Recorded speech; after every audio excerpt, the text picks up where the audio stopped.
کی بنیاد رکھی اور اسے حق، انصاف اور سلامتی جیسے انسانی اصولوں پر قائم کیا۔ اللہ عز و جل نے جو عجیب چیزیں حضرت سلیمان علیہ السلام کے قابو میں دی تھیں ان میں سے ایک ہوا بھی تھی۔ حضرت سلیمان علیہ السلام ہوا کو حکم دیتے تو وہ انہیں ان کی خواہش کے مطابق اٹھا لے جاتی۔ اس طرح حضرت سلیمان علیہ السلام ذرا سے وقت میں دور دراز کے ملکوں کا سفر کراتے۔ اسی طرح جنوں اور شیطانوں کو بھی ان کے قابو میں کر دیا تھا، جن میں سے بعض معمار تھے جو وہ ساری چیزیں تعمیر کرتے جن کا انہیں حکم دیا جاتا، بعض غوطہ خور تھے جو سمندروں کی تہوں میں اتر کر خزانے نکال لاتے تھے۔ اسی طرح ان کے لیے پرندے، جنگلی جانور اور چیونٹیاں بھی مسخر کر دی گئی تھیں۔ وہ سب سلیمان علیہ السلام کے مددگار تھے ان کی سلطنت میں بھلائی، خوشحالی اور ترقی کے حصول میں، تاکہ وہ سب پرسکون اور اچھی زندگی بسر کر سکیں۔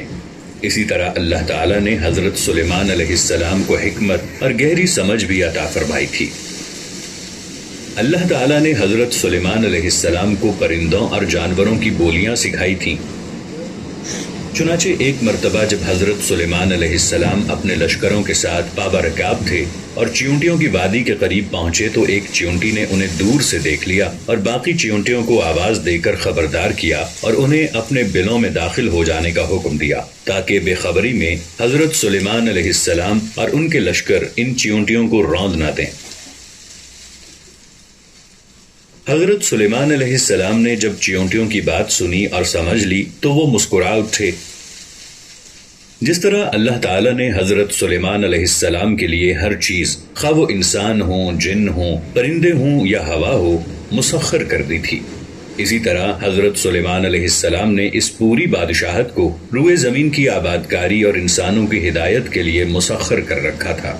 حضرت سلیمان علیہ السلام حق کے معاملات میں مضبوط اور طاقتور بادشاہ اور ایسے نبی تھے جو زمین پر اللہ تعالیٰ کی مرضی کو پورا کرنے میں اور انسانوں کے زمین پر بہتر خلافت میں لگے رہتے تھے۔ حضرت سلیمان علیہ السلام کی سلطنت اور مملکت بہت وسیع تھی، چنانچہ وہ زمین کے راستوں پر ایک جگہ سے دوسری جگہ آتے جاتے، اپنے عظیم مقاصد کو پورا کرنے، اللہ تعالیٰ کی بندگی کی بنیاد پر انسانیت کے اتحاد کے لیے اور اختلاف، فساد، بگاڑ اور کشمکش کو ختم کرنے کی خاطر۔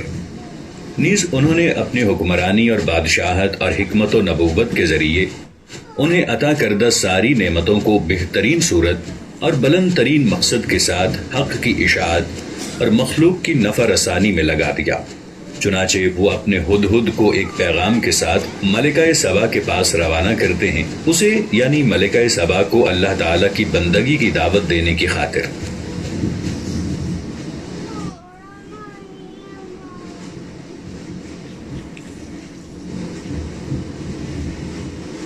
چنانچہ ملکہ سبا بلقیس اس عظیم الشان بادشاہ سے ملاقات کے لیے آتی ہے اور ان کے محل میں داخل ہوتی ہے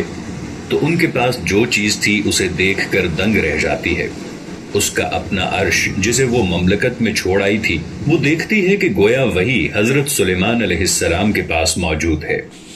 اور حضرت سلیمان علیہ السلام جب اس سے اللہ تعالیٰ کے بارے میں گفتگو کرتے ہیں اور یہ کہ وہی معبود برحق ہے تو بلقیس حضرت سلیمان علیہ السلام کے ساتھ اللہ رب العالمین کی اطاعت میں داخل ہو جاتی ہے